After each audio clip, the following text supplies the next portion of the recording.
भारत सरकारकडून कोणत्या देशामध्ये भारत पार्क विकसित केलं जात आहे? योग्य उत्तर होईल ऑप्शन क्रमांक डी UAE, युनायटेड अरब अमिरात, संयुक्त अरब अमिरातमध्ये हे भारत पार्क भारताकडून विकसित केलं जात आहे. तर भारत सरकारकडून संयुक्त अरब अमिरातमध्ये भारत पार्क विकसित केलं जाणार आहे. या भारत पार्कमध्ये भारतीय निर्मिती वस्तूचे प्रदर्शन आणि संग्रहण करण्यासाठी शोरूम आणि गोदाम हे तयार केले जाणार आहेत. तर संयुक्त अरब अमिरातमध्ये हे भारत पार्क विकसित केलं जात आहे. संयुक्त अरब अमिरात राजधानी आहे अबुधाबी, चलन आहे दिरहम, राष्ट्रपती आहेत मोहम्मद बिन जायद अल नहायान आणि पंतप्रधान आहेत मोहम्मद बिन राशिद अल मक्तूम. पुढचा प्रश्न बघूया. लांजिया सौरा पेंटिंग कोणत्या राज्याशी संबंधित आहे, ज्याला नुकताच भौगोलिक संकेत म्हणजे GI टॅग प्राप्त झालेला आहे? योग्य उत्तर होईल ऑप्शन क्रमांक ए ओडिसा. ओडिसा राज्याशी संबंधित हे चित्रकलेचा एक प्रकार आहे लांजिया सौरा पेंटिंग आणि याला नुकताच GI टॅग प्राप्त झालेला आहे. ओडिसामधील आदिवासी बांधवांशी संबंधित एक भिंती चित्रकलेचा प्रकार आहे लांजिया सौरा पेंटिंग. निसर्ग, पशुपक्षी आणि दैनंदिन जीवनमान दर्शवणारे एक भौगोलिक संकेत या भिंतीचित्रामध्ये दर्शवलेले असतात. हे चित्रे प्रामुख्याने भिंत आणि कपड्यांवर काढली जातात. तर ओडिसामध्ये हे एक चित्रकलेचा प्रकार असल्यामुळे याला आता सध्या GI टॅग प्राप्त झालेला आहे. विशेष असा चित्रकलेचा जो भौगोलिक संकेत आहे यामध्ये या भिंतीचित्रामध्ये दर्शवलेले असतात. तर ओडिसामध्ये चित्रकला आहे. ओडिसा राजधानी आहे भुवनेश्वर, मुख्यमंत्री आहेत नवीन पटनायक, राज्यपाल आहेत रघुवर दास. पुढचा प्रश्न बघूया. आशियाई विकास बँकेचे कार्यकारी निदेशक म्हणून कोणाची निवड करण्यात आली आहे? योग्य उत्तर होईल ऑप्शन क्रमांक डी विकासशील यांची आशियाई विकास बँकेचे कार्यकारी निदेशक म्हणून निवड करण्यात आलेली आहे. विकासशील 1994 छत्तीसगड तुकडीचे IAS अधिकारी आहेत. सरकारने त्यांची मनाली येथे आशियाई विकास बँकेच्या कार्यकारी निदेशकपदी नियुक्ती केलेली आहे.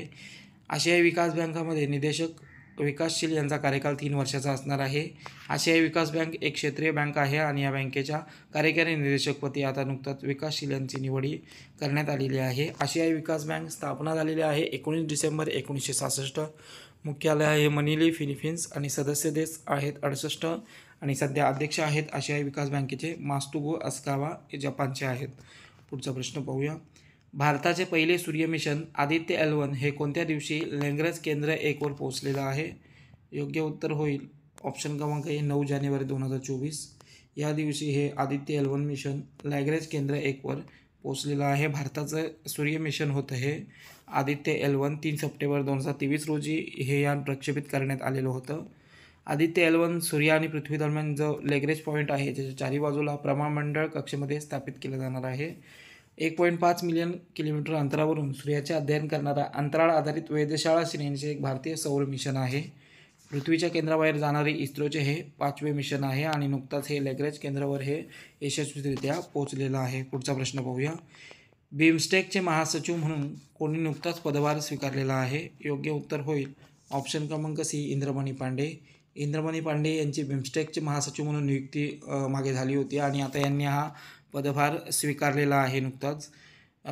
जे इंद्रमणी पांडे आहेत पहिले भारतीय व्यक्ती आहेत बिमस्टेकच्या महासचिव पदाची सूत्रे हातात घेणारे. ते भारतीय विदेश सेवा IFSचे 1990 तुकडीचे अधिकारी आहेत. या अगोदर ते संयुक्त राष्ट्रसंघामध्ये जिनेवामध्ये भारताचे स्थायी प्रतिनिधी होते. तर बिमस्टेकचा फुल फॉर्म होतं द बे of Bengal initiative for multi sectoral technical and economic corporations. याची स्थापना झालेली आहे 1997मध्ये. सदस्य देश आहेत 7. यामध्ये भारत, बांगलादेश, भूतान, म्यानमार, नेपाळ, श्रीलंका आणि थायलंड या देशांचा समावेश होतो. बंगालच्या उपसागर क्षेत्रातील देश या संघटनेमध्ये सामील आहेत. पुढचा प्रश्न पाहूया. रणजी क्रिकेटमध्ये सर्वात कमी वयात पदार्पण करणारा चौथा खेळाडू कोण ठरला आहे? योग्य उत्तर होईल ऑप्शन क्रमांक बी वैभव सूर्यवंशी. रणजी क्रिकेट स्पर्धेमध्ये सर्वात कमी वयामध्ये पदार्पण करणारा हा चौथा खेळाडू ठरलेला आहे वैभव सूर्यवंशी. बिहारचा हा खेळाडू आहे. याने 12 वर्ष आणि 284 दिवस वयामध्ये रणजी ट्रॉफी 2023-24मध्ये बिहारकडून मुंबई विरुद्धच्या सामन्यामध्ये पदार्पण हे केलेलं आहे. या अगोदर 1942-43मध्ये रणजी सामन्यांमध्ये 12 वर्ष 73 दिवस वयामध्ये पदार्पण करणारा अलिमुद्दीन हा सर्वात कमी वयाचा रणजी खेळाडू ठरलेला होता. पुढचा प्रश्न बघूया. राजस्थान सरकारने कोणत्या योजनेचे नाव बदलून श्री अन्नपूर्णा रसोई असे केलेलं आहे? योग्य उत्तर होईल ऑप्शन क्रमांक ए इंदिरा रसोई योजना. काँग्रेस सरकारच्या काळामध्ये ही योजना सुरू झालेली होती आणि या योजनेचं आता नाव बदललेलं आहे. श्री अन्नपूर्णा रसोई असे या योजनेचं नाव करण्यात आलेला आहे. राजस्थानचे मुख्यमंत्री भजनलाल शर्मा यांनी इंदिरा रसोई योजनेचे नाव बदलून अन्नपूर्णा रसोई योजना असे केलेलं आहे.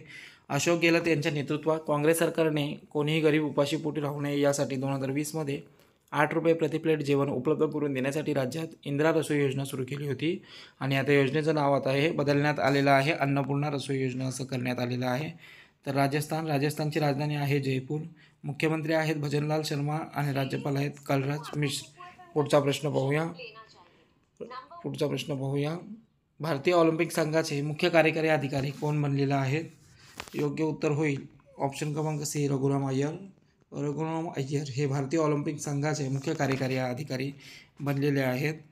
तर भारतीय ऑलिम्पिक संघाचे नवीन CEO रघुराम अय्यर IPLमध्ये यांनी Rajasthan royal, Lucknow super giants आणि रायझिंग पुणे या संघाचे CEO म्हणून देखील काम पाहिलेलं आहे. तर भारतीय ऑलिम्पिक संघ स्थापना झालेली आहे 1927मध्ये.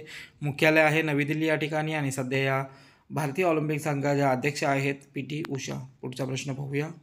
कॅनरा बँकेने कोणत्या ठिकाणी आपले माहिती विश्लेषण केंद्र सुरू केलेलं आहे? योग्य उत्तर होईल ऑप्शन क्रमांक ए बंगळूर. कर्नाटकची राजधानी बंगळूर या ठिकाणी कॅनरा बँकेने आपले माहिती विश्लेषण केंद्र नुकताच सुरू केलेलं आहे. तर माहिती विश्लेषण केंद्र याची स्थापना करण्यात येणार आहे बंगळूर या ठिकाणी. अत्याधुनिक तंत्रज्ञानाने समृद्ध असे हे केंद्र असणार आहे. तर कॅनरा बँक स्थापना झालेली आहे 1906मध्ये. मुख्यालय आहे बंगळूर. अध्यक्ष आहेत विजय श्रीरंगन. मुख्य कार्यकारी अधिकारी आणि व्यवस्थापकीय संचालक आहेत के सत्यनारायण राजू. पुढचा प्रश्न पाहूया. हायड्रोकार्बन क्षेत्रातील सहकार्यासाठी भारत आणि कोणत्या देशात नुकताच करार झालेला आहे? योग्य उत्तर होईल ऑप्शन क्रमांक ए गुयाना. भारत आणि गुयाना या 2 देशांमध्ये नुकताच हायड्रोकार्बन क्षेत्रातील सहकार्यासाठी एक करार झालेला आहे. तर केंद्रीय मंत्रिमंडळाने नुकताच हायड्रोकार्बन क्षेत्रात सहकार्यासाठी भारत आणि गुयाना गणराज्य यांच्यामध्ये MOUसाठी संमतीही दिलेली आहे. गुयानाकडून कच्च्या तेलाची आयात, कच्च्या तेलाचे संशोधन तसेच क्षमता निर्माण या गोष्टी सामील केल्या गेल्या आहेत. गुयानासोबत हायड्रोकार्बन क्षेत्रातील करारामुळे द्विपक्षीय व्यापारामध्ये वाढही होणार आहे. तर गुयानाची राजधानी आहे जॉर्जटाउन. चलन आहे गुयानीज डॉलर. राष्ट्रपती आहेत मोहम्मद इरफान अली. पुढचा प्रश्न पाहूया. आपत्तीजनक घटनांची पूर्वसूचना देण्यासाठी कोणत्या राज्याने राहतवाणी केंद्र सुरू केलं आहे? योग्य उत्तर होईल ऑप्शन क्रमांक सी उत्तर प्रदेश. उत्तर प्रदेश राज्याने हे आपत्तीजनक घटनांची पूर्वसूचना देण्यासाठी राहतवाणी केंद्र नुकताच सुरू केलेलं आहे. उत्तर प्रदेश राज्याचे मुख्य सचिव दुर्गाशंकर मिश्र यांनी राज्यातील नैसर्गिक आपत्ती तसेच आपत्ती सदृश्य घटनांची पूर्वकल्पना देण्यासाठी राहतवाणी केंद्राचे उद्घाटन नुकताच केलेलं आहे. लखनौमधील लालबाग क्षेत्रामध्ये हे केंद्र सुरू करण्यात आलेलं आहे. या उपक्रमाच्या माध्यमातून कोणत्याही प्रकारच्या आपत्तीची पूर्वकल्पना नागरिकांना 30 मिनिटे अगोदर देण्यात येणार आहे. तर उत्तर प्रदेशमध्ये सुरू करण्यात आलेले आहे. उत्तर प्रदेश राजधानी आहे लखनौ. मुख्यमंत्री आहेत योगी आदित्यनाथ आणि राज्यपाल आहेत आनंदीबेन पटेल. पुढचा प्रश्न बघूया. कोणता देश कॅन्सरने होणाऱ्या मृत्यूंच्या बाबतीमध्ये आशियामध्ये 2ऱ्या क्रमांकावर आहे? या प्रश्नाचं योग्य उत्तर होईल आपला देश भारत. भारत हा कॅन्सरने होणाऱ्या मृत्यूच्या बाबतीमध्ये आशियामध्ये 2य क्रमांकावर आहे. The Lancet regional health South East Asia जनरलमध्ये प्रकाशित झालेल्या एका अध्ययनानुसार भारतामध्ये 2019मध्ये 12 लाख नवीन कॅन्सरचे रुग्ण नोंदवले गेले आणि यापैकी 9.3 लाख लोकांचा मृत्यू झालेला आहे. तर चीनमध्ये 48 लाख नवीन कॅन्सरचे रुग्ण आढळले आणि यापैकी 27 लाख लोकांचा मृत्यू झालेला आहे आणि याबाबतीत चीन हा प्रथम क्रमांकावर आहे. तर भारत हा आपला 2ऱ्या नंबरवर आहे.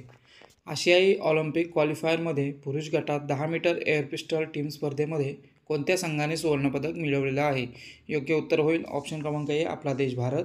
आपल्या देश भारताने आशियाई ऑलिम्पिक क्वालिफायर स्पर्धा ज्या होत्या या स्पर्धांमध्ये 10 मीटर एअर पिस्टल स्पर्धेमध्ये सुवर्णपदक हे पटकावलेलं आहे.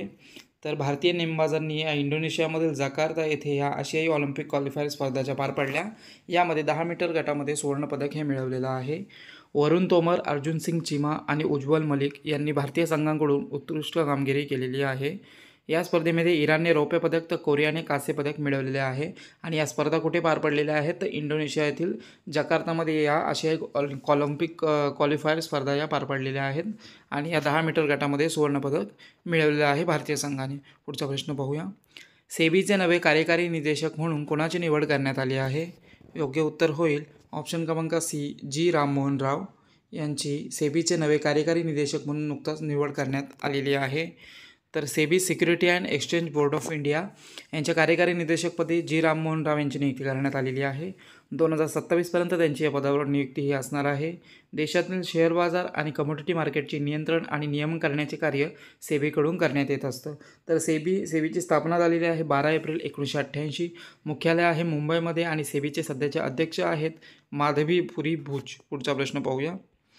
प्रवासी भारतीय दिवस दरवर्षी केव्हा साजरा केला जातो? योग्य उत्तर होईल ऑप्शन क्रमांक 9 जानेवारी. 9 जानेवारी हा दिवस दरवर्षी भारतामध्ये प्रवासी दिवस म्हणून साजरा करण्यात येतो. तर सन 1915मध्ये महात्मा गांधी दक्षिण आफ्रिकेमधून भारतात या दिवशी परतलेले होते आणि भारत सरकार आणि प्रवासी भारतीय यांच्यामधील संबंध मजबूत करण्याच्या उद्देशाने हा दिवस साजरा केला जातो आणि दरवर्षी 9 जानेवारी हा प्रवासी भारतीय दिवस म्हणून देशामध्ये साजरा केला जातो. पहिल्यांदा 2003मध्ये हा दिवस प्रवासी भारतीय दिवस म्हणून साजरा केला गेला होता. पुढचा प्रश्न पाहूया. युरोपियन इन्व्हेस्टमेंट बँकेची पहिली महिला अध्यक्ष कोण ठरली आहे? योग्य उत्तर होईल ऑप्शन क्रमांक नादिया कॅल्विनो. ही युरोपियन इन्व्हेस्टमेंट बँकेची पहिली महिला अध्यक्ष ठरलेली आहे. तर युरोपियन इन्व्हेस्टमेंट बँक पहिलीच महिला अध्यक्ष नादिया कॅल्विनो ठरलेली आहे. स्पेन या देशाच्या अर्थतज्ज्ञ आहेत त्या आणि युरोपियन बँकेच्या 8व्या अध्यक्ष बनलेल्या आहेत या. मागील अध्यक्ष जर्मनीचे वर्नर होयर यांच्या जागेवर त्यांची निवड झालेली आहे. युरोपियन इन्व्हेस्टमेंट बँकची स्थापना झालेली आहे सन 1958मध्ये आणि मुख्यालय आहे किचरबर्ग लक्झमबर्ग या ठिकाणी आहे. पुढचा प्रश्न पाहूया. गोल्डन ग्लोब पुरस्कार 2024मध्ये सर्वोत्कृष्ट सिनेमाचा पुरस्कार कोणत्या चित्रपटाला प्राप्त झाला आहे? योग्य उत्तर होईल ऑप्शन क्रमांक सी ओपनहेमर. हा जो चित्रपट आहे या चित्रपटाला गोल्डन ग्लोब पुरस्कार 2024 सर्वोत्कृष्ट सिनेमा पुरस्काराचा जो पुरस्कार आहे चित्रपटाचा हा प्राप्त झालेला आहे. तर 81व्या गोल्डन ग्लोब पुरस्कार वितरण सोहळ्याचे आयोजन अमेरिकेमधील कॅलिफोर्नियामधील बेवर्ली या ठिकाणी आयोजित केला गेला होता. गोल्डन ग्लोब पुरस्कार 2024मध्ये बार्बी या चित्रपटाला सर्वाधिक 9 तर ओपनहायमरला 8 श्रेणींमध्ये नामांकन हे देण्यात आलेलं होतं. गोल्डन ग्लोब पुरस्कार हा अमेरिका आणि आंतरराष्ट्रीय चित्रपट दूरदर्शन क्षेत्रातील उत्कृष्टतेसाठी हा पुरस्कार देण्यात येत असतो. पहिला गोल्डन ग्लोब पुरस्कार सन 1944मध्ये देण्यात आला होता आणि हे पुरस्कार हॉलिवूड फॉरेन फ्रेंड्स असोसिएशनकडून देण्यात येत असतात. मागील वर्षीचा 80वा पुरस्कार जो आहे 2023चा यामध्ये नाटू नाटू हा जो चित्रपट आहे या चित्रपटाला गोल्डन ग्लोबल पुरस्कार मिळालेला होता आणि हा पहिलाच आशियाई चित्रपट होता गोल्डन ग्लोबल पुरस्कार जिंकणारा. पुढचा प्रश्न पाहूया. शेख हसीना या सलग कितव्यांदा बांगलादेशच्या पंतप्रधान बनलेल्या आहेत? योग्य उत्तर होईल ऑप्शन क्रमांक बी चौथ्यांदा या ज्या बांगलादेशच्या पंतप्रधान बनलेल्या आहेत शेख हसीना. तर शेख हसीना चौथ्यांदा सार्वत्रिक निवडणुकांमध्ये विजयी झालेल्या आहेत. एकंदरीत 5व्यांदा पंतप्रधान पदाची शपथ घेणार आहेत. त्या सलग चौथ्यांदा पंतप्रधान बनणार आहेत. शेख हसीना यांच्या अवामी लीग पार्टीने 300पैकी 223 जागांवर विजय मिळवलेला आहे. 2009 पासून शेख हसीना या बांगलादेशच्या पंतप्रधान आहेत. तर बांगलादेशची राजधानी आहे ढाका, चलन आहे टका, राष्ट्रपती आहेत मोहम्मद शहाबुद्दीन चुप्पू आणि पंतप्रधान आहेत शेख हसीना. पुढचा प्रश्न पाहूया. पहिल्या बीच गेम्स 2024चे आयोजन कोठे करण्यात आले आहे? योग्य उत्तर होईल ऑप्शन क्रमांक ए दीव या ठिकाणी या पहिल्या बीच गेम्स 2024चे आयोजन हे करण्यात आलेलं आहे. केंद्रशासित प्रदेश दीवमधील घोगला बीच या ठिकाणी बीच गेम्स 2024चे उद्घाटन हे करण्यात आलेलं आहे. या खेळाचे उद्घाटन क्रीडा मंत्री अनुराग ठाकूर यांच्या हस्ते करण्यात आलेलं आहे. या स्पर्धा 4 जानेवारी ते 11 जानेवारीपर्यंत सुरू असणार आहेत. या स्पर्धेमध्ये 8 खेळांचा समावेश करण्यात आला आहे. Beach volleyball, beach boxing, beach soccer, beach kabaddi, tug of war, swimming आणि मल्लखांब या स्पर्धा यामध्ये असणार आहेत. पुढचा प्रश्न पाहूया. ग्रीन कव्हर इंडेक्ससाठी भारतीय राष्ट्रीय महामार्ग प्राधिकरणाने कोणासोबत करार केला आहे? योग्य उत्तर होईल ऑप्शन क्रमांक ए नॅशनल रिमोट सेन्सिंग सेंटर यांच्यासोबत ग्रीन कव्हर इंडेक्ससाठी भारतीय राष्ट्रीय महामार्ग प्राधिकरणाने नुकताच करार केलेला आहे. ग्रीन कव्हर इंडेक्ससाठी हा करार असणार आहे 3 वर्षासाठीचा सामंजस्य करार आहे. ग्रीन कव्हर इंडेक्सचे निष्कर्ष वेगवेगळ्या राष्ट्रीय महामार्गाची तुलना आणि रँकिंग निश्चित करण्यास मदत करतील. त्यामुळे वेळेत अधिक सुधारणा करता येणार आहेत. राष्ट्रीय महामार्गाच्या प्रत्येक 1 किलोमीटर लांबीसाठी हरित कव्हरचा अंदाज लावला जाणार आहे. नॅशनल रिमोट सेन्सिंग सेंटर जे आहे इस्रोच्या अंतर्गत काम करत असते. पुढचा प्रश्न पाहूया. कोणत्या राज्य सरकारने वन टाईम सेटलमेंट योजना सुरू केली आहे? योग्य उत्तर होईल ऑप्शन क्रमांक डी हरियाणा राज्य सरकारने वन टाईम सेटलमेंट योजना सुरू केलेली आहे. कशाशी संबंधित आहे ही योजना? तर वन टाईम सेटलमेंट योजना ही जी आहेत कर सवलतीसाठी सुरू करण्यात आलेली आहे. GST लागू होण्यापूर्वीच्या करदेयकांचे निराकरण या योजनेच्या माध्यमातून केलं जाणार आहे. वन टाईम सेटलमेंट योजनेअंतर्गत करांच्या 4 श्रेणी तयार करण्यात आल्या आहेत. व्यापारी या श्रेणीद्वारे त्यांची थकबाकी भरू शकतात आणि राज्य सरकार त्यांना या थकीत रकमेमध्ये सवलत देणार आहे. ही योजना 31 मार्च 2024पर्यंत लागू असणार आहे. तर हरियाणामध्ये योजना सुरू करण्यात आलेली आहे. हरियाणा राजधानी आहे चंदीगड. मुख्यमंत्री आहेत मनोहरलाल खट्टर आणि राज्यपाल आहेत बंडारू दत्तात्रय. पुढचा प्रश्न पाहूया. अल्वारो चक्रीवादळाने कोणत्या देशाला प्रभावित केला आहे? योग्य उत्तर होईल ऑप्शन क्रमांक बी मेडागास्कर. मेडागास्कर देशाला या अल्वारो चक्रीवादळाने धडक दिलेली आहे आणि या देशातील जीवनमान हे प्रभावित झालेलं आहे. उष्णकटिबंधीय चक्रीवादळ आहे अल्वारो मेडागास्कर. मोरंबोमध्ये धडकलेलं आहे. चक्रीवादळामुळे 1600पेक्षा अधिक लोक प्रभावित झालेले आहेत आणि 8400 लोकांना स्थलांतरित करण्यात आलेले आहेत. युनेस्कोच्या वर्ल्ड हेरिटेज कमिटीच्या 46व्या सत्राचे अध्यक्षपद आणि आयोजन कोणता देश करणार आहे? योग्य उत्तर होईल आपला देश भारत. आपला देश भारत या युनेस्कोच्या वर्ल्ड हेरिटेज कमिटीच्या 46व्या सत्राचे अध्यक्षपद आणि आयोजन हे करणार आहे. तर भारत पहिल्यांदाच या युनेस्कोच्या वर्ल्ड हेरिटेज कमिटीच्या सत्राची अध्यक्षता आणि आयोजन हे करणार आहे. यावेळेचे हे 46वे सत्र असणार आहे. 21 ते 31 जुलै रोजी नवी दिल्लीमध्ये हे आयोजन करण्यात येणार आहे. कोणत्याही देशातील ठिकाण किंवा संपत्ती यांची नोंद जागतिक वारसा यादीमध्ये सामील करणे किंवा न करणे याचा निर्णय ही समिती करत असते. युनेस्को ही संयुक्त राष्ट्राची विशेष एजन्सी आहे. युनेस्कोमध्ये विशाल व्ही वर्मा हे भारताकडून स्थायी प्रतिनिधी आहेत. तर युनेस्कोचा फुल फॉर्म होतो United Educational Scientific and Cultural Organization. याची स्थापना झालेली आहे 16 नोव्हेंबर 1945. मुख्यालय आहे पॅरिस फ्रान्समध्ये. महानिदेशक आहेत आंद्रे अजोलो आणि सदस्य आहेत 193 देश आणि 11 सहयोगी सदस्य आहेत. पुढचा प्रश्न पाहूया. राशिद खान यांचं नुकताच निधन झालं आहे. ते कोणत्या क्षेत्राशी संबंधित होते? योग्य उत्तर होईल ऑप्शन क्रमांक सी शास्त्रीय गायक. नुकताच शास्त्रीय गायक राशिद खान यांचं वयाच्या 55व्या वर्षी निधन झालेलं आहे. एक ख्यातनाम शास्त्रीय गायक होते राशिद खान. 2006मध्ये त्यांना शास्त्रीय संगीतातील योगदानासाठी पद्मश्री आणि 2022मध्ये पद्मभूषण पुरस्काराने देखील सन्मानित करण्यात आलेलं होतं. राशिद खान हे रामपूर सहरसा घराण्याचे गायक होते. वयाच्या 55व्या वर्षी 9 जानेवारी 2024 रोजी यांचं निधन हे झालेलं आहे. उत्तर प्रदेशमधील बदायून या ठिकाणी यांचा जन्म झाला होता. पुढचा प्रश्न पाहूया. लोकसभेतील किती खासदारांना संसदरत्न पुरस्काराने सन्मानित करण्यात आला आहे? योग्य उत्तर होईल ऑप्शन क्रमांक 5. नुकताच लोकसभेतील 5 जे खासदार आहेत लोकसभा सदस्य यांना नुकताच संसदरत्न पुरस्काराने सन्मानित करण्यात आलेला आहे.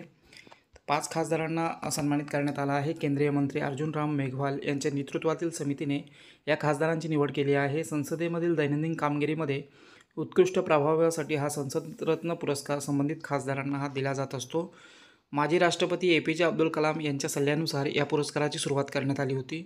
या 5 खासदारांमध्ये सुकांत मुजुमदार भाजपाकडून, श्रीकांत शिंदे शिवसेना, सुधीर गुप्ता भाजपा, अमोल कोल्हे राष्ट्रवादी काँग्रेस पार्टी आणि कुलदीप राय शर्मा काँग्रेस पार्टी या 5 खासदारांचा या पुरस्कारामध्ये समावेश करण्यात आलेला आहे. पुढचा प्रश्न पाहूया. आंतरदेशीय जलमार्ग विकास परिषदेची पहिली बैठक कोणत्या ठिकाणी आयोजित केली गेली आहे? योग्य उत्तर होईल ऑप्शन क्रमांक सी कोलकाता. कोलकाता या ठिकाणी आंतरदेशीय जलमार्ग विकास परिषदेची पहिली बैठक ही आयोजित केली गेली आहे. तर या परिषदेचं हे पहिलं संस्करण असणार आहे. पश्चिम बंगालची राजधानी कोलकाता या ठिकाणी हे आयोजन होणार आहे. या परिषदेचे आयोजन भारतीय अंतर्देशीय जलमार्ग प्राधिकरण जे आहे यांच्याकडून केलं जाणार आहे. केंद्रीय जलमार्ग मंत्री सर्वानंद सोनोवाल यांच्या अध्यक्षतेखाली ही जलमार्ग विकास परिषद पार पडणार आहे. देशातील अंतर्गत जलमार्गाची क्षमता वाढवणे हा या जलमार्ग परिषदेचा मुख्य उद्देश आहे. पुढचा प्रश्न पाहूया. गॅब्रियल अटल हे कोणत्या देशाचे नवे पंतप्रधान बनलेले आहेत? योग्य उत्तर होईल ऑप्शन क्रमांक सी फ्रान्स देशाचे नवीन पंतप्रधान बनलेले आहेत गॅब्रियल अटल. यांची नुकताच निवड करण्यात आलेली आहे. 34 वर्षीय गॅब्रियल अटल फ्रान्सचे सर्वात तरुण पंतप्रधान ठरलेले आहेत. गॅब्रियल अटल हे या अगोदर शिक्षण मंत्री होते. त्यांनी या अगोदरचे पंतप्रधान एलिझाबेथ बोर्न यांची जागा घेतलेली आहे. सर्वात तरुण असण्याबरोबरच पहिले समलिंगी पंतप्रधान ठरलेले आहेत फ्रान्सचे. तर फ्रान्सची राजधानी आहे पॅरिस. चलन आहे युरो. राष्ट्रपती आहेत इमॅन्युअल मॅक्रॉन आणि पंतप्रधान आहेत गॅब्रियल अटल. पुढचा प्रश्न पाहूया. रेशीम उद्योगाच्या विकासासाठी कोणत्या राज्याने सिल्क समग्र 2 ही योजना राबविण्याचा निर्णय घेतला आहे? योग्य उत्तर होईल ऑप्शन क्रमांक सी महाराष्ट्र. महाराष्ट्र राज्य रेशीम उद्योगाच्या विकासासाठी राज्यामध्ये सिल्क समग्र 2 ही योजना राबवणार आहे आणि असा निर्णय नुकताच घेण्यात आलेला आहे. सिल्क समग्र 2 ही जी योजना आहे या योजनेच्या माध्यमातून महारेशीम अभियान राबवून तुती लागवड करणाऱ्या व रेशीम उद्योग करू इच्छिणाऱ्या नवीन लाभार्थ्यांसाठी व्यापक प्रमाणात मोहीम राबविण्यात येणार आहे. केंद्र पुरस्कृत ही योजना आहे सिल्क समग्र 2. ही योजना 2021-22 ते 2025-26 या कालावधीत राबविण्यात येणार आहे. सिल्क समग्र 2 या योजनेसाठी जिल्हा व प्रादेशिक स्तरावर समिती स्थापन करण्यात येणार आहेत. पुढचा प्रश्न पाहूया. नुकताच अब्रा ही भारताची स्वदेशी क्षेपणास्त्र प्रणाली कोणत्या युद्धनौकेवर तैनात करण्यात आली आहे? योग्य उत्तर होईल ऑप्शन क्रमांक बी INS विक्रांत. INS विक्रांत ही युद्धनौका आहे आणि युद्धनौकेमध्ये नुकताच अब्रा ही भारताची स्वदेशी क्षेपणास्त्र प्रणाली तैनात करण्यात आलेली आहे. भारतीय क्षेपणास्त्र प्रणाली अब्रा INS विक्रांत युद्धनौकेवर तैनात करण्यात आली आहे. INS विक्रांत भारतीय नौदलाची स्वदेशी विमानवाहू युद्धनौका आहे. अब्रा क्षेपणास्त्र मध्यम पल्ल्याच्या पृष्ठभागावरून हवेत मारा करणारे हे क्षेपणास्त्र आहे. अब्रा DRDO आणि इस्रायली एरोस्पेस इंडस्ट्रीज यांचा हा संयुक्त उपक्रम आहे. भारत डायनामिक्स लिमिटेड या क्षेपणास्त्राची या कंपनीने निर्मिती केलेली आहे. हे क्षेपणास्त्र 90 किलोमीटर अंतरापर्यंत असणारी शत्रूची विमाने, हेलिकॉप्टर, क्रूझ क्षेपणास्त्रे आणि ड्रोन नष्ट करण्यासाठी डिझाईन केलं गेलं आहे. या क्षेपणास्त्राचा वेग ताशी 2448 किलोमीटर इतका आहे. पुढचा प्रश्न पाहूया. साहित्य क्षेत्रातील योगदानासाठीचा कुवेंपू राष्ट्रीय पुरस्कार कोणाला सन्मानित करण्यात येणार आहे? तर या पुरस्काराने सन्मानित करण्यात येणार आहे शिरशेंदू मुखोपाध्याय यांना. कोणता पुरस्कार आहे? कुवेंपू राष्ट्रीय पुरस्कार आहे. साहित्य क्षेत्रातील योगदानासाठी हा पुरस्कार देण्यात येत असतो आणि हा शिरशेंदू मुखोपाध्याय यांना जाहीर झालेला आहे. शिरशेंदू मुखोपाध्याय प्रसिद्ध बंगाली लेखक आहेत आणि त्यांना 2023चा हा कुवेंपू राष्ट्रीय पुरस्कार देण्यात येणार आहे. हा पुरस्कार त्यांना साहित्य क्षेत्रातील योगदानाच्या सन्मानार्थ देण्यात येणार आहे. त्यांनी 90हून अधिक पुस्तके लिहिली आहेत. यामध्ये विविध प्रकारच्या शैलींचा समावेश आहे. त्यामध्ये मुलांसाठीची प्रवास वर्णने आणि काल्पनिक कथांचा देखील समावेश यामध्ये आहे. दिवंगत कन्नड कवी कुवेंपू यांच्या स्मरणार्थ हा कुवेंपू पुरस्कार कोणत्याही भारतीय भाषेतील साहित्यातील महत्त्वपूर्ण योगदानासाठी देण्यात येत असतो. 2022चा हा कुवेंपू पुरस्कार तमिळ लेखक इमयम यांना देण्यात आला होता आणि आता हा नुकता 2023चा देण्यात आलेला आहे शिरशेंदू मुखोपाध्याय यांना. पुढचा प्रश्न पाहूया. नुकताच ब्रिटनच्या नाइटहुड पुरस्काराने यांना सन्मानित करण्यात आला आहे. योग्य उत्तर होईल ऑप्शन क्रमांक ए डॉक्टर अमृतपाल सिंग यांना नुकताच ब्रिटनचा हा नाइटहुड जो पुरस्कार आहे हा पुरस्कार देण्यात आलेला आहे आणि त्यांचा सन्मान करण्यात आलेला आहे. भारतीय वंशाचे आहेत हे डॉक्टर अमृतपाल सिंग आणि यांना नाइटहुड या पदवीने सन्मानित करण्यात आला आहे. डॉक्टर अमृतपाल सिंग ब्रिटनच्या न्यूकॅसल विद्यापीठात जनरल प्रॅक्टिसचे प्राध्यापक आहेत. ब्रिटिश सरकारने डॉक्टर अमृतपाल सिंग यांना त्यांच्या वैद्यकीय सेवेतील योगदानासाठी नाइटहुड या पदवीने सन्मानित केलं आहे. त्यांना हा पुरस्कार ब्रिटनचे राजा चार्ल्स तिसरा यांच्या हस्ते देण्यात आला. प्रोफेसर अमृतपाल सिंग हे डरहम विद्यापीठातील मेडिसिनचे संस्थापक, डीन आणि ब्रिटिश मेडिकल असोसिएशनचे अध्यक्षही होते. पुढचा प्रश्न पाहूया. देशात प्रेरणा कार्यक्रम कोणत्या मंत्रालयाने सुरू केला आहे? योग्य उत्तर होईल ऑप्शन क्रमांक बी शिक्षण मंत्रालय. केंद्रीय शिक्षण मंत्रालयाने देशामध्ये हा प्रेरणा कार्यक्रम सुरू केलेला आहे. तर प्रेरणा कार्यक्रम शिक्षणाशी संबंधित हा कार्यक्रम आहे. शालेय शिक्षण आणि साक्षरता विभागाने सुरू केलेला आहे. प्रेरणा कार्यक्रमाची सुरुवात गुजरात वडनगर येथील शाळेतून करण्यात आली आहे. इयत्ता 9वी ते 12वीच्या विद्यार्थ्यांना नेतृत्व गुणांसह सक्षम करणे आणि त्यांना प्रेरणा देणे हे या कार्यक्रमाचे उद्दिष्ट आहे. IIT गांधीनगरने या कार्यक्रमाची रूपरेषा तयार केलेली आहे. दर आठवड्याला देशाच्या विविध भागातून 20 निवडक विद्यार्थ्यांची यामध्ये 10 मुळे आणि 10 मुलींची तुकडी या कार्यक्रमामध्ये सहभागी असणार आहेत. पुढचा प्रश्न पाहूया. Global partnership on artificial intelligence परिषद कोणत्या ठिकाणी पार पडली आहे? योग्य उत्तर होईल ऑप्शन क्रमांक नवी दिल्ली. ऑप्शन क्रमांक बी नवी दिल्ली या ठिकाणी ही global partnership on artificial intelligence परिषद पार पडलेली आहे. नवी दिल्ली या ठिकाणी आयोजन याचं करण्यात आलेलं होतं. पहिली AI सेफ्टी समिट जी आहे ब्लेजली इंग्लंड या ठिकाणी पार पडली आहे आणि आता ही global partnership on artificial intelligence परिषद नवी दिल्ली या ठिकाणी पार पडलेली आहे. तर हे 27व्या राष्ट्रीय युवा महोत्सवाचे आयोजन कोणत्या शहरामध्ये करण्यात येणार आहे? योग्य उत्तर होईल ऑप्शन क्रमांक बी नाशिक. नाशिक या शहरामध्ये या 27व्या राष्ट्रीय युवा महोत्सवाचे आयोजन हे करण्यात येणार आहे. पंतप्रधान नरेंद्र मोदी 12 जानेवारी रोजी महाराष्ट्रातील नाशिक या ठिकाणी 27व्या राष्ट्रीय युवा महोत्सवाचे उद्घाटन करतील. 12 जानेवारी ते 16 जानेवारीपर्यंत हा युवा महोत्सव सुरू असणार आहे. 12 जानेवारी रोजी स्वामी विवेकानंद यांची जयंती आहे आणि हा दिवस देशामध्ये राष्ट्रीय युवा दिवस म्हणून साजरा केला जातो. राष्ट्रीय युवा महोत्सव हा कार्यक्रम 1995मध्ये राष्ट्रीय एकता शिबिर NIC कार्यक्रमाच्या अनुषंगाने प्रमुख कार्यक्रम म्हणून साजरा करण्यास सुरुवात करण्यात आली होती. या वर्षाच्या युवा महोत्सवाच्या कार्यक्रमामध्ये 28 राज्य आणि 8 केंद्रशासित प्रदेशातील जवळजवळ 8,000 स्पर्धक आणि बरेचसे संघ भाग घेणार आहेत. पुढचा प्रश्न पाहूया. कोणत्या देशामध्ये 110 वर्षानंतर डॉग मीट म्हणजे कुत्र्याचे मांस खाण्यावर बंदी घातली आहे? योग्य उत्तर होईल ऑप्शन क्रमांक बी दक्षिण कोरिया. दक्षिण कोरिया या देशामध्ये आता कुत्र्याचे मांस खाण्यावर बंदी घातलेली आहे. 110 वर्षानंतर ही बंदी घालण्यात आलेली आहे. 110 वर्षाची जुनी परंपरा आहे ही दक्षिण कोरियामध्ये कुत्र्याचे मांस खाण्याची. आणि आता या नव्या कायद्याद्वारे डॉग ब्रीडिंग, कत्तलखाने तसेच कुत्र्यांची विक्री करणे आणि मांस खाणे यावर बंदी घालण्यात आलेली आहे. तर इथली संसदेने हा कायदा पास केलेला आहे. या कायद्याचे उल्लंघन करणाऱ्यास 3 वर्षाचा कारावास किंवा दंड द्यावा लागणार आहे. तर दक्षिण कोरियामध्ये हा कायदा करण्यात आला आहे. दक्षिण कोरिया राजधानी आहे सिओल, चलन आहे कोरियन वॉन आणि राष्ट्रपती आहेत युसूक येओल. पुढचा प्रश्न पाहूया. संरक्षण मंत्रालयाचे अतिरिक्त सचिव आणि महानिदेशक म्हणून कोणाची नियुक्ती करण्यात आली आहे? योग्य उत्तर होईल ऑप्शन क्रमांक सी, समीर कुमार सिन्हा यांची नुकताच संरक्षण मंत्रालयाचे अतिरिक्त सचिव आणि महानिदेशक म्हणून नियुक्ती करण्यात आलेली आहे. समीर कुमार सिन्हा यांची केंद्र सरकारने संरक्षण मंत्रालयाचे अतिरिक्त सचिव आणि महानिदेशक म्हणून नियुक्ती केलेली आहे.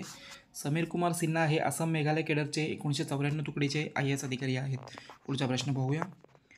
शेरिंग टोब्गे हे कोणत्या देशाचे नवे पंतप्रधान बनणार आहेत? योग्य उत्तर होईल ऑप्शन क्रमांक ए, भूतान देशाचे नवीन पंतप्रधान बनणार आहेत शेरिंग टोब्गे. यांच्या पक्षाने येथील संसदीय निवडणुकीमध्ये पीपल डेमोक्रॅटिक पार्टी जी आहे या पार्टीने बहुमत प्राप्त केलेलं आहे. 70 पैकी 47 जागांवर विजय प्राप्त केलेला आहे. शेरिंग टोब्गे भूतानचे पुढील पंतप्रधान असणार आहेत. शेरिंग टोब्गे या अगोदर 2013 ते 2018पर्यंत भूतानचे पंतप्रधान राहिलेले आहेत. तर भूतानची राजधानी आहे थिम्पू, चलन आहे नगुल-ट्रम आणि भारतीय रुपया.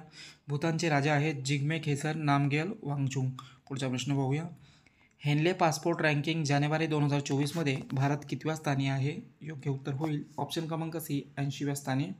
हेनले पासपोर्टने नुकताच रँकिंग जाहीर केलेली आहे. हेनले पासपोर्ट रँकिंग जी आहे वर्षातून 2 वेळा जाहीर केली जाते. पहिली रँकिंग जानेवारी महिन्यामध्ये आणि दुसरी जुलैमध्ये जाहीर केली जाते. तर जानेवारी महिन्याची ही रँकिंग जी जाहीर करण्यात आली आहे यामध्ये भारत 80व्या स्थानावर राहिलेला आहे. भारताचा पासपोर्ट या इंडेक्समध्ये 199 पासपोर्ट आणि 227 यात्रास्थळांचा समावेश केला गेला आहे. 2024 रँकिंगनुसार Japan, France, Germany, Italy, Singapore आणि स्पेन हे देश पहिल्या स्थानावर आहेत. या देशाचे पासपोर्टधारक 194 देशांचा प्रवास करू शकतात. त्याचप्रमाणे फिनलंड, दक्षिण कोरिया, स्वीडन दुसऱ्या क्रमांकावर आहेत. तर ऑस्ट्रिया, डेन्मार्क, आयर्लंड आणि नेदरलँड हे तिसऱ्या क्रमांकावर आहेत. आणि या इंडेक्समध्ये अफगाणिस्तान जो आहे अफगाणिस्तानचा पासपोर्ट सर्वात कमजोर ठरलेला आहे 104व्या क्रमांकावर. आणि अफगाणिस्तानच्या पासपोर्टवर फक्त 28 देशांचा प्रवास हा करता येत आहे. तर या रँकिंगमध्ये भारत उझबेकिस्तानसोबत 80व्या क्रमांकावर आहे आणि भारतीय पासपोर्टधारक 62 देशांचा प्रवास या पासपोर्टद्वारे करू शकतात. पुढचा प्रश्न पाहूया. जागतिक हिंदी दिवस दरवर्षी कोणत्या दिवशी साजरा केला जातो? योग्य उत्तर होईल ऑप्शन क्रमांक सी, 10 जानेवारी. 10 जानेवारी हा दिवस दरवर्षी देशामध्ये आंतरराष्ट्रीय पातळीवर जागतिक हिंदी दिवस म्हणून दरवर्षी साजरा केला जातो. 10 जानेवारी हा दिवस जागतिक हिंदी दिवस अधिकृतरित्या 2006 पासून जागतिक हिंदी दिवस म्हणून साजरा केला जातो.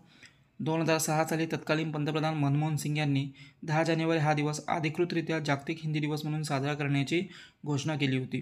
पहिल्या जागतिक हिंदी संमेलनाचे आयोजन 10 जानेवारी 1975 रोजी नागपूरमध्ये करण्यात आलं होतं आणि म्हणून हा 10 जानेवारीचा दिवस जागतिक हिंदी दिवस म्हणून साजरा करण्यात येत असतो. पुढचा प्रश्न पाहूया. अँगर management the trouble diplomatic relationship between India आणि पाकिस्तान या पुस्तकाचे नुकताच अनावरण करण्यात आलं आहे. हे पुस्तक कोणी लिहिलं आहे? योग्य उत्तर होईल ऑप्शन क्रमांक सी, अजय बिसारिया. अजय बिसारिया यांनी हे पुस्तक लिहिलेलं आहे अँगर management the trouble diplomatic relationship between India and Pakistan. या पुस्तकाचं नुकताच अनावरण करण्यात आलेलं आहे. अजय बिसारिया यांनी पाकिस्तानमध्ये भारतीय उच्चायुक्त म्हणून देखील काम पाहिलेलं आहे. यांनी हे पुस्तक जे आहे यामध्ये भारत आणि पाकिस्तान यांच्यातील राजकीय संबंधावर या पुस्तकामध्ये चर्चा केली गेली आहे. या पुस्तकामध्ये बालाकोट एअर स्ट्राईक आणि त्यानंतर घडलेल्या सर्व घटनांचे वर्णन केलं गेलं आहे. कलम 370 हटवल्यानंतर पाकिस्तानकडून सुरू केलेल्या राजकीय अभियानाचा देखील यामध्ये उल्लेख केला गेला आहे. पुढचा प्रश्न पाहूया. व्हायब्रंट गुजरात जागतिक समिट 2024चे आयोजन गुजरातमधील गांधीनगर येथे केले गेले आहे. या कार्यक्रमाची थीम काय आहे? योग्य उत्तर होईल ऑप्शन क्रमांक आहे, गेटवे टू द फ्युचर. या कार्यक्रमाची थीम आहे व्हायब्रंट गुजरात जागतिक समिट. कुठे सुरू झालेलं आहे? तर गुजरातमधील गांधीनगर या ठिकाणी आणि याची थीम आहे गेटवे टू द फ्युचर. तर गुजरात व्हायब्रंट समिट 10वं संस्करण आहे यावर्षीचं. गुजरातमधील गांधीनगरमध्ये सुरू झालेलं आहे. 10 जानेवारी रोजी पंतप्रधान नरेंद्र मोदी यांनी या समिटचे उद्घाटन केलेलं आहे. या समिटसाठी UAEचे राष्ट्रपती शेख मोहम्मद बिन जायद अल नहायान हे मुख्य अतिथी म्हणून उपस्थित आहेत. तसेच जगभरातील अनेक देशांचे प्रतिनिधी या कार्यक्रमाला उपस्थित आहेत. व्हायब्रंट गुजरात ग्लोबल समिट दर 2 वर्षांनी या कार्यक्रमाचं आयोजन हे केलं जात असतं. विदेशी गुंतवणूकदारांना आमंत्रित आणि आकर्षित करण्यासाठी प्रामुख्याने हे समिट आयोजित केलं जातं. पुढचा प्रश्न पाहूया. नुकताच कोणत्या देशाचे फुटबॉलर फ्रान्स बेकनबाऊर यांचं निधन झालं आहे? योग्य उत्तर होईल ऑप्शन क्रमांक सी जर्मनी. जर्मनी या देशाचे हे फुटबॉलर होते फ्रान्स बेकनबाऊर आणि यांचं नुकताच निधन हे झालेलं आहे. फिफा विश्वकप विजेते जर्मन फुटबॉलर फ्रान्स बेकनबाऊर वयाच्या 78व्या वर्षी यांचं निधन झालेलं आहे. 1974मध्ये जर्मनीने फिफा वर्ल्ड कप जिंकलेला होता आणि या संघाचे फ्रान्स बेकनबाऊर हे सदस्य राहिलेले आहेत. 1972मध्ये त्यांना बॅलन डी'ओर पुरस्कार देखील प्रदान करण्यात आला होता. तर जर्मनीचे खेळाडू होते हे. जर्मनी राजधानी आहे बर्लिन. चलन आहे युरो. राष्ट्रपती आहेत फ्रांक वॉल्टर स्टेनमेयर. पुढचा प्रश्न पाहूया. प्रसिद्ध वार्षिक उत्सव गंगासागर उत्सव देशातील कोणत्या राज्यामध्ये आयोजित केला गेला आहे? योग्य उत्तर होईल ऑप्शन क्रमांक डी पश्चिम बंगाल. पश्चिम बंगालमध्ये हा वार्षिक उत्सव आहे गंगासागर. हा पश्चिम बंगालमध्ये साजरा केला जात असतो. दरवर्षी हा गंगासागर उत्सव पश्चिम बंगालमधील सागरद्वीप हे जे ठिकाण आहे या ठिकाणी याचं आयोजन केलं जात असतं. पश्चिम बंगालमधील हा एक सांस्कृतिक उत्सव आहे. हे आयोजन 8 जानेवारी ते 15 जानेवारी दरम्यान करण्यात आलेलं आहे. पश्चिम बंगालमधील ही सर्वात मोठी एक जत्रा आहे. ही जत्रा गंगासागर द्वीप, बंगाल खाडी आणि गंगा नदीच्या संगमाच्या ठिकाणी आयोजित केली जाते. या उत्सवाला आध्यात्मिक आणि सांस्कृतिक महत्त्व आहे. या उत्सवातील लोक कपिल मुनी मंदिरामध्ये पूजा करतात. पुढचा प्रश्न पाहूया. कोणत्या राज्य सरकारने राज्यातील सरकारी कार्यालयांना पेट्रोल आणि डिझेल वाहन खरेदी करण्यास बंदी घातलेली आहे? योग्य उत्तर होईल ऑप्शन क्रमांक बी उत्तराखंड. उत्तराखंड राज्य सरकारने राज्यातील जेवढे काही सरकारी कार्यालय आहेत यांना पेट्रोल आणि डिझेलवर जी चालणारी वाहनं आहेत ही खरेदी करण्यास बंदी घातलेली आहे. असा निर्णय हिमाचल प्रदेश राज्य सरकारने घेतलेला आहे. तर हिमाचल प्रदेश राजधानी आहे शिमला आणि धर्मशाला. मुख्यमंत्री आहेत सुखविंदर सिंग सुखू आणि राज्यपाल आहेत शिवप्रताप शुक्ला. पुढचा प्रश्न पाहूया. कोणत्या देशाने पेरेग्रीन-1 हे चंद्रयान मिशन प्रक्षेपित केलं आहे? योग्य उत्तर होईल ऑप्शन क्रमांक ए अमेरिका. अमेरिका देशाने हे पेरेग्रीन-1 हे चंद्रयान मिशन प्रक्षेपित केलेलं आहे. हे पहिलेच कमर्शियल मिशन आहे. त्याचप्रमाणे 8 जानेवारी 2024 रोजी पहिला वैयक्तिक चंद्रयान मिशन पेरेग्रीन-1 यशस्वीरित्या अमेरिकेने प्रक्षेपित केलेला आहे.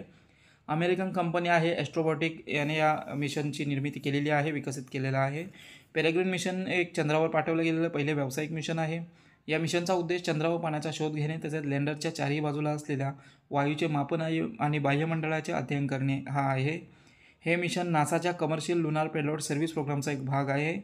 1972मध्ये चंद्राच्या पृष्ठभागावर उतरणारे अपोलो 17 हे पहिले अमेरिकन अवकाशयान होते आणि आता हे यान नुकताच पाठवलेलं आहे पेरेग्रीन-1.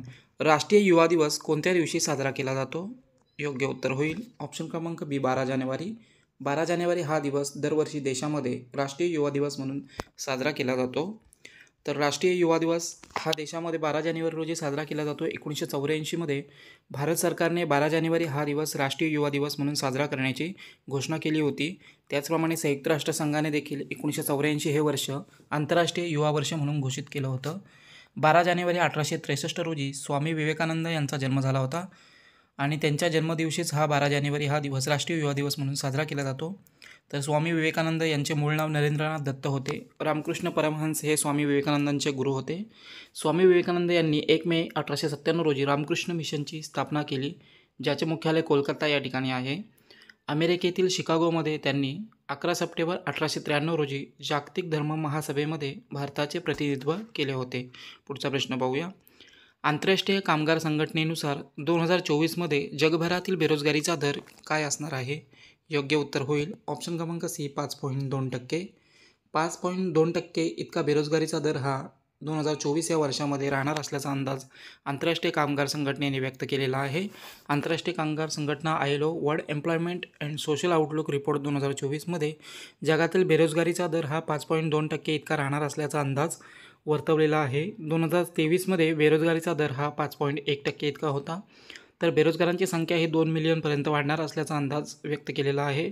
2025मध्ये या आकडेवारीमध्ये सुधारणेची अपेक्षा आहे. तर आंतरराष्ट्रीय कामगार संघटना या संघटनेने हा अहवाल प्रसिद्ध केलेला आहे. तर स्थापना झालेली आहे 1919मध्ये. मुख्यालय आहे जिनेव्हा स्वित्झर्लंडमध्ये. जगभरातील कामगारांचे मानवाधिकार तसेच कामगारांचे हक्क या संबंधित कार्य ही संस्था करत असते. 1969मध्ये या संघटनेला नोबेल शांती पुरस्कार प्रदान करण्यात आला होता. पुढचा प्रश्न पाहूया. नुकताच टेनिसमधील युनायटेड कप 2024चा किताब कोणत्या देशाने जिंकला आहे?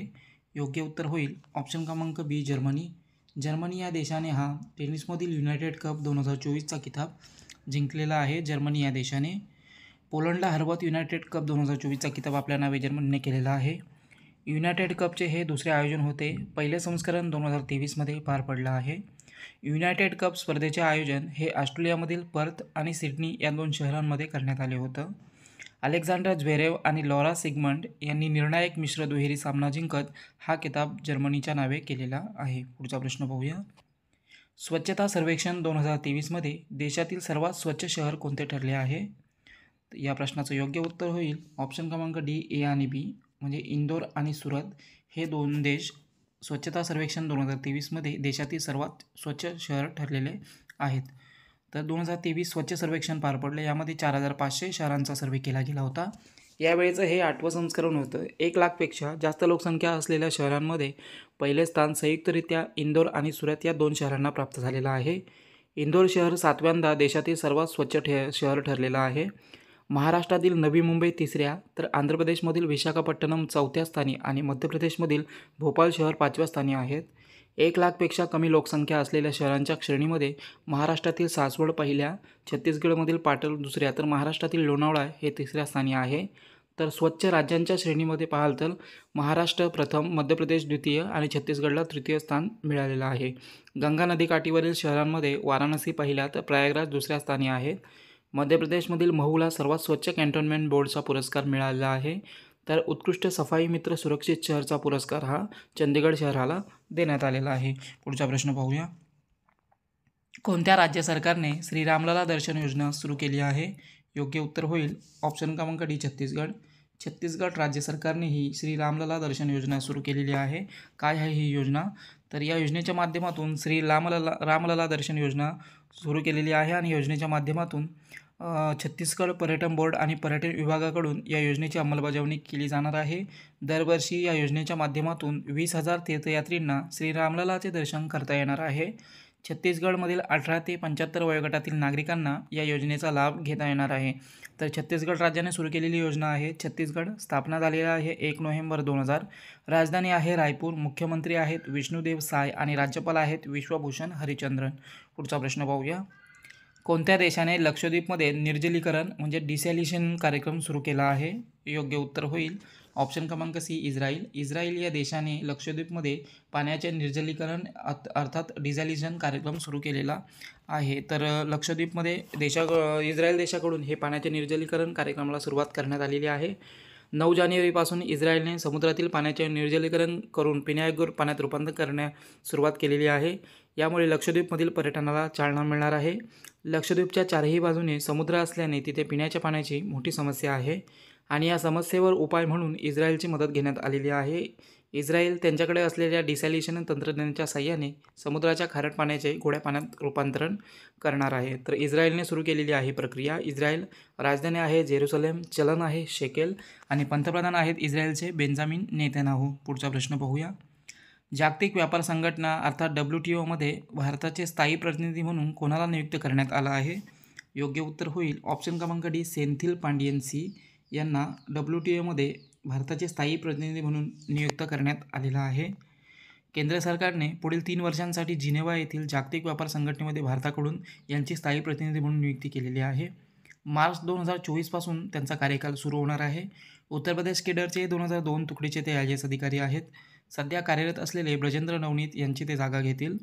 तर WTO जागतिक व्यापार संघटना स्थापना झालेली आहे 1995मध्ये. मुख्यालय आहे जिनिव्हा स्वित्झर्लंडमध्ये आणि महासंचालक आहेत नागझी ओकोंजी इवेला. पुढचा प्रश्न पाहूया. पश्चिम बंगालच्या मुख्यमंत्री ममता बॅनर्जी यांनी स्पर्धा परीक्षांसंबंधित विद्यार्थ्यांसाठी कोणती योजना सुरू केली आहे? योग्य उत्तर होईल ऑप्शन क्रमांक सी, योगश्री योजना. योगश्री योजना सुरू केलेली आहे. पश्चिम बंगालच्या मुख्यमंत्री ममता बॅनर्जी यांनी पश्चिम बंगालमधील स्पर्धा परीक्षांचा अभ्यास करणाऱ्या विद्यार्थ्यांसाठी ही योगश्री योजना सुरू केलेली आहे. समाज कल्याण विभागामार्फत ही योजना सुरू करण्यात आली आहे. या योजनेच्या माध्यमातून स्पर्धा परीक्षांची तयारी करणाऱ्या अनुसूचित जाती SC आणि अनुसूचित जमाती STच्या विद्यार्थ्यांना मोफत प्रशिक्षण देण्यात येणार आहे आणि या योजनेअंतर्गत ह्या प्रशिक्षणांसाठी 50 प्रशिक्षण केंद्र राज्यामध्ये स्थापन केली जाणार आहेत. पुढचा प्रश्न पाहूया. नुकतेच भारतातील पहिल्या हायजेनिक स्ट्रीट फूड प्रसादमचे उद्घाटन कोठे करण्यात आलं आहे? योग्य उत्तर होईल ऑप्शन क्रमांक बी, उज्जैन. मध्य प्रदेशमधील उज्जैन या ठिकाणी या पहिल्या हायजेनिक स्ट्रीट फूड प्रसादमचे उद्घाटन करण्यात आलेलं आहे. राज्याचे मुख्यमंत्री मोहन यादव यांनी श्री महाकाल लोक येथे देशातील पहिल्या आरोग्यदायी आणि उच्च हायजेनिक फूड स्ट्रीट प्रसादमचे उद्घाटन केलं आहे. प्रसादम तयार करण्यासाठी 1,75,00,000 रुपये इतका खर्च करण्यात आला आहे. उज्जैननंतर देशभरात 100 ठिकाणी हे फूड स्ट्रीट सेंटर उघडण्यात येणार आहेत. या ठिकाणी सर्व प्रकारच्या खाद्यपदार्थांचे स्टॉल असणार आहेत आणि त्यामध्ये उज्जैनमधील स्थानिक पदार्थांचा देखील समावेश असणार आहे. पुढचा प्रश्न पाहूया. नुकताच ऑल इंडिया रबर इंडस्ट्री असोसिएशनचे नवीन अध्यक्ष कोण बनले आहेत? योग्य उत्तर होईल ऑप्शन क्रमांक सी शशी सिंग. शशी सिंग हे नुकताच ऑल इंडिया रबर इंडस्ट्री असोसिएशनचे नवीन अध्यक्ष बनलेले आहेत.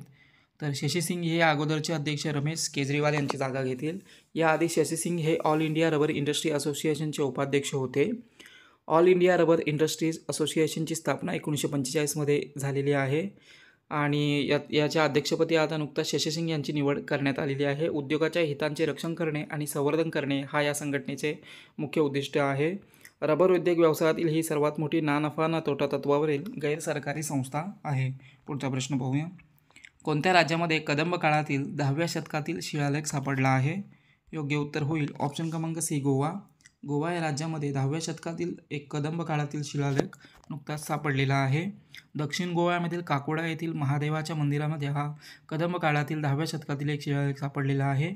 हा शिलालेख कन्नड आणि संस्कृतमध्ये लिहिलेला आहे. या शिलालेखात तलारा नैवयाचा मुलगा गुंडय्या याच्या मृत्यूबद्दल महत्त्वाची ऐतिहासिक घटना सांगितलेली आहे. उडुपी जिल्ह्यातील मुलकी सुंदर राम शेट्टी महाविद्यालयातील प्राचीन इतिहास आणि पुरातत्वशास्त्रात विशेष प्रावीण्य असलेले निवृत्त सहयोगी प्राध्यापक टी मुरगेशी यांनी या शिलालेखाचा अभ्यास केलेला आहे. पुढचा प्रश्न पाहूया. नुकताच नो युअर आर्मी या कार्यक्रमाचे आयोजन कोठे करण्यात आलं आहे? योग्य उत्तर होईल ऑप्शन क्रमांक ए लखनौ. लखनौ या ठिकाणी या नो युअर आर्मी या कार्यक्रमाचे आयोजन करण्यात आलेलं आहे. उत्तर प्रदेशची राजधानी आहे लखनौ. या ठिकाणी या कार्यक्रमाचं नुकताच उद्घाटन करण्यात आलेलं आहे. उत्तर प्रदेशचे मुख्यमंत्री योगी आदित्यनाथ यांनी या कार्यक्रमाचं उद्घाटन केलेलं आहे. Know your army. लखनौ येथील लष्कराच्या सेंट्रल कमांडमध्ये हा कार्यक्रम पार पडलेला आहे. पहिल्यांदाच या महोत्सवाचे दिल्लीच्या बाहेर आयोजन करण्यात आलं आहे. भारतीय सैन्याकडे असलेल्या आधुनिक शास्त्रज्ञांचे प्रदर्शन याद्वारे भरवण्यात आलेलं आहे. उत्तर प्रदेशमधील तरुणांना भारतीय लष्कराला जवळून जाणून घेण्याची आणि त्यांच्या शौर्याबद्दल जाणून घेण्यासाठी या कार्यक्रमाचं आयोजन हे करण्यात आलेलं आहे. देशामध्ये राष्ट्रीय रस्ते सुरक्षा सप्ताह केव्हा साजरा केला जात आहे? योग्य उत्तर होईल ऑप्शन क्रमांक बी 11 ते 17 जानेवारी. दरवर्षी 11 ते 17 जानेवारी हा आठवडा राष्ट्रीय सुरक्षा सप्ताह म्हणून देशामध्ये साजरा केला जातो. रस्ते सुरक्षा संबंधित लोकांमध्ये जागरूकता निर्माण करण्याच्या उद्देशाने हा सप्ताह आयोजित केला जात असतो. राष्ट्रीय रस्ते सुरक्षा सप्ताहाचे आयोजन हे रस्ते परिवहन आणि राजमार्ग मंत्रालयाद्वारे आयोजित केलं जात असतं. यावेळची या कार्यक्रमाची थीम आहे रस्ते सुरक्षाचे नायक बना. 1989मध्ये पहिल्यांदा या रस्ते सुरक्षा सप्ताहाचे आयोजन हे केलं गेलं होतं आणि दरवर्षी हे 11 जानेवारी ते 17 जानेवारीपर्यंत आयोजन राष्ट्रीय रस्ते सुरक्षा सप्ताहाचं केलं जात असतं. पुढचा प्रश्न पाहूया. CREAच्या नुसार देशातील सर्वात प्रदूषित शहर कोणते ठरले आहे? योग्य उत्तर होईल ऑप्शन क्रमांक सी बर्निहाट. बर्निहाट हे शहर CREAच्या नुसार देशातील सर्वात प्रदूषित शहर ठरलेले आहे. तर CREI centre for research on energy and clean air ही एक संस्था आहे आणि यांनी जाहीर केलेल्या एका अहवालानुसार देशातील मेघालय राज्यातील बर्निहाट हे शहर भारतातील सर्वात प्रदूषित शहर ठरलेलं आहे. दुसऱ्या क्रमांकावर बिहारमधील बेगुसराय, तिसऱ्या क्रमांकावर उत्तर प्रदेशमधील ग्रेटर नोएडा हे सर्वात प्रदूषित शहर ठरलेलं आहे. या अहवालानुसार दिल्ली 8व्या क्रमांकावर आहे. तर प्रदूषणामध्ये आघाडीवर असलेल्या 50 शहरांमध्ये सर्वाधिक 18 बिहार राज्यातील शहरे आहेत. त्यानंतर हरियाणा आणि राजस्थानमधील 8 शहरे या 50 शीर्ष जे प्रदूषणावर आघाडीवर असलेले जे शहरे आहेत यामध्ये यांचा समावेश आहे. पुढचा प्रश्न पाहूया. नुकताच कोणत्या देशामध्ये आणीबाणी लावण्यात आली आहे? योग्य उत्तर होईल ऑप्शन क्रमांक सी पापुआ न्यू गिनी. या देशामध्ये नुकताच आणीबाणीची घोषणाही करण्यात आलेली आहे. पापुआ न्यू गिनी दंग्यामध्ये 16 लोक मारले गेलेले आहेत. तिथे दंगा झालेला आहे आणि या दंग्यामध्ये 16 लोक मृत्युमुखी पडलेले आहेत, मारले गेले आहेत. यामुळे येथील पंतप्रधान आहेत जेम्स मरापे यांनी देशामध्ये आणीबाणीची घोषणा केलेली आहे.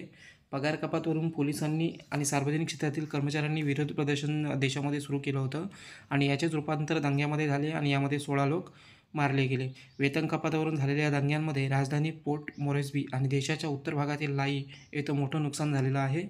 पापुआ न्यू गिनी इंडोनेशियाच्या जवळ प्रशांत महासागराच्या क्षेत्रातील एक देश आहे.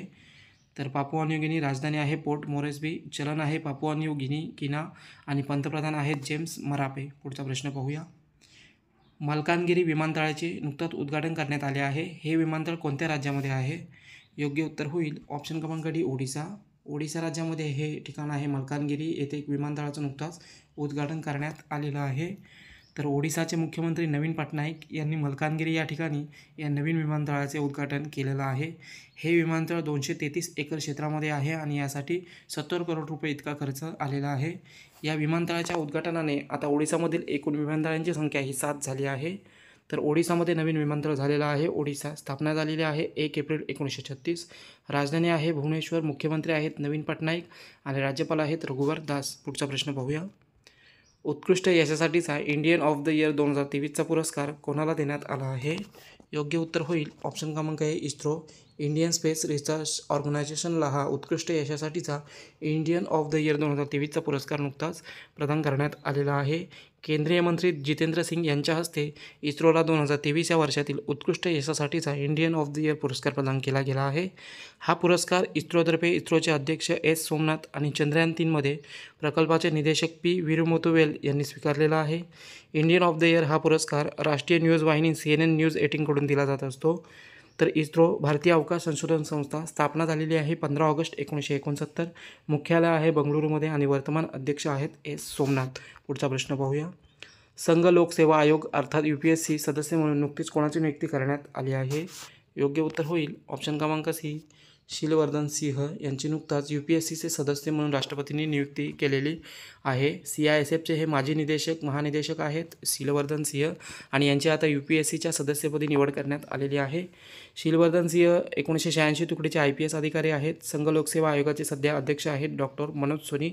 तर UPSC ही कलम 315 ते 323 नुसार स्थापन झालेली एक संविधानिक संस्था आहे. संघ लोकसेवा आयोग भारत सरकारकडून अधिसूचित केलेल्या विविध पदांसाठीच्या स्पर्धा परीक्षांचे आयोजन करत असते. भारताच्या राष्ट्रपतींकडून संघ लोकसेवा आयोगाचे अध्यक्ष आणि सभासद यांची निवड केली जाते. UPSCच्या प्रत्येक सदस्याचा कार्यकाळ हा 6 वर्ष किंवा वयाची 65 वर्ष पूर्ण होईपर्यंत त्यांना पदावर राहता येतं. पुढचा प्रश्न पाहूया. कोणत्या कंपनीने अलीकडेच कृष्णा गोदावरी खोऱ्यामध्ये प्रथमच तेल उत्पादन सुरू केलं आहे? योग्य उत्तर होईल ऑप्शन क्रमांक ए ONGC. Oil and natural gas corporation या कंपनीने नुकताच कृष्णा गोदावरी खोऱ्यामध्ये प्रथमच तेल उत्पादन सुरू केलेलं आहे. ONGC कंपनीने देशाला ऊर्जेच्या बाबतीत स्वयंपूर्ण करणे हा या प्रकल्पाचा उद्देश आहे. ONGC ही एक भारत सरकारची महारत्न कंपनी आहे आणि नुकताच कृष्णा गोदावरी खोऱ्यामध्ये तेल उत्पादन सुरू केलेलं आहे. तर ONGC oil and natural gas corporation of India स्थापना झालेली आहे 14 ऑगस्ट 1956. मुख्यालय आहे नवी दिल्लीमध्ये आणि अध्यक्ष आहेत अरुण कुमार सिंग. पुढचा प्रश्न पाहूया. अग्निशमन सेवा, नागरी संरक्षण आणि होमगार्ड्सचे महासंचालक म्हणून कोणाची नियुक्ती करण्यात आली आहे? योग्य उत्तर होईल ऑप्शन क्रमांक डी विवेक श्रीवास्तव.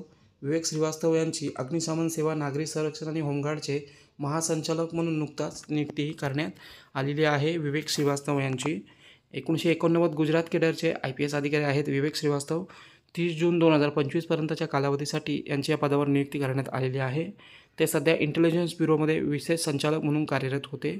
अग्निशमन सेवा, नागरी संरक्षण आणि होमगार्ड यांचे कार्य हे केंद्रीय गृह मंत्रालयाच्या मार्फत चालत असते आणि आता नुकताच केंद्रीय मंत्रिमंडळाच्या नियुक्ती समितीने विवेक श्रीवास्तव यांची अग्निशमन सेवा, नागरी संरक्षण आणि होमगार्ड महासंचालक म्हणून नियुक्तीला मंजुरी दिलेली आहे. पुढचा प्रश्न पाहूया.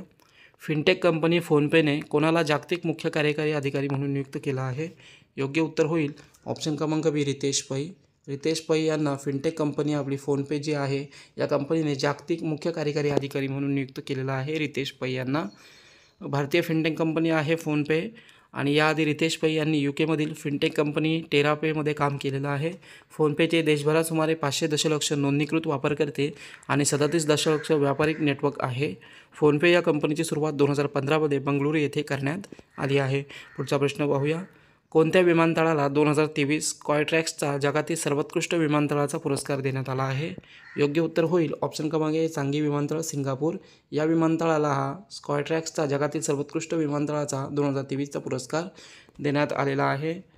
तर स्कायट्रॅक ही एक हवाई वाहतूक संशोधन संस्था आहे आणि या संस्थेने सादर केलेल्या प्रतिष्ठित पुरस्कारानुसार सिंगापूरच्या चांगी विमानतळाला जगातील सर्वोत्कृष्ट विमानतळाचा मान मिळाला आहे.